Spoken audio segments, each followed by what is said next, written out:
National Security Advisor Hermogenes Esperon Jr. downplays fears of a security threat in Benham Rise following the presence of a Chinese survey ship in the area.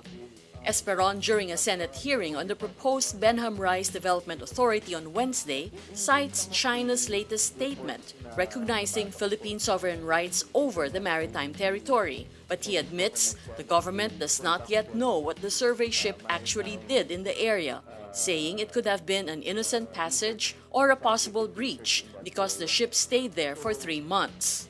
Defense Secretary Delfin Lorenzana earlier raised concern after a Chinese survey ship was spotted crisscrossing the underwater plateau for a period of up to 3 months last year in what was suspected to be a survey of the seabed rich in minerals and gas.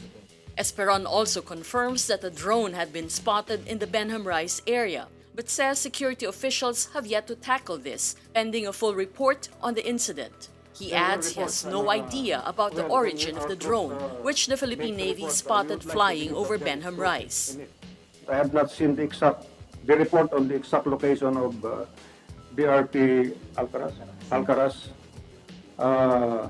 So I could not tell how far it was from our land.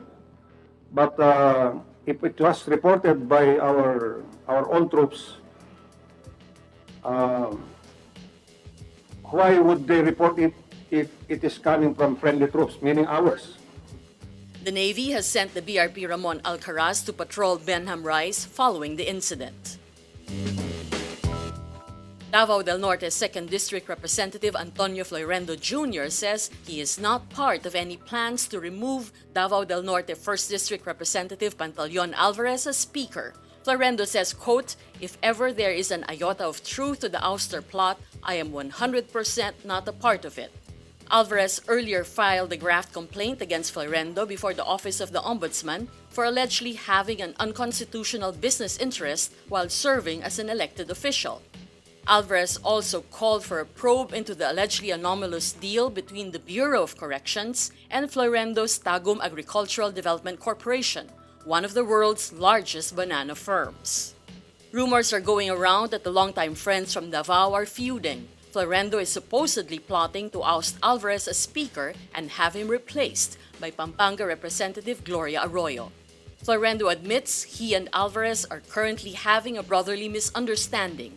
He says he tried to reach out to Alvarez, but the latter refuses to talk to him.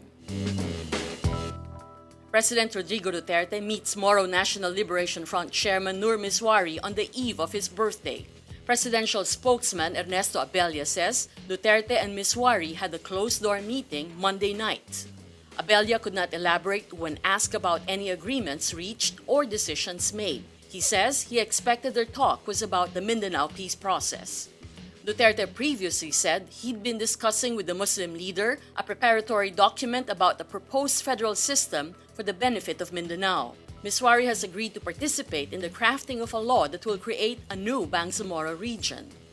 The government plans to create a panel that will engage Nur's MNLF faction, separate from the panel engaging the rival Moro Islamic Liberation Front.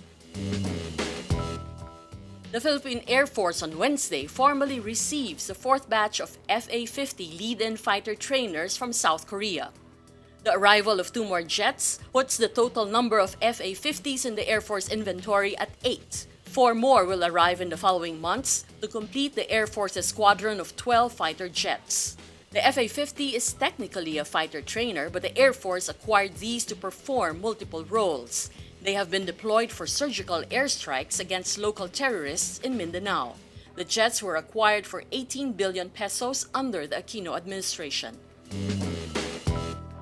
British Prime Minister Theresa May on Tuesday signs the historic letter that will launch Brexit.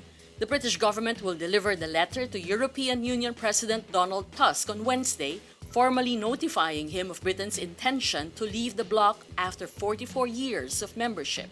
May says Brexit was divisive but hopes that we are no longer defined by the vote we cast but by our determination to make a success of the result. This just hours after the semi-autonomous Scottish Parliament backed First Minister Nicola Sturgeon's call for a fresh independence vote. May earlier said it isn't the first time for Scotland to hold a second referendum, but Scottish lawmakers ignored her appeal, supporting the motion by 69 votes to 59. Sturgeon is expected to make a formal request for a referendum, which she says could take place by spring 2019, before Brexit is complete, to allow Scotland to maintain its ties with the EU.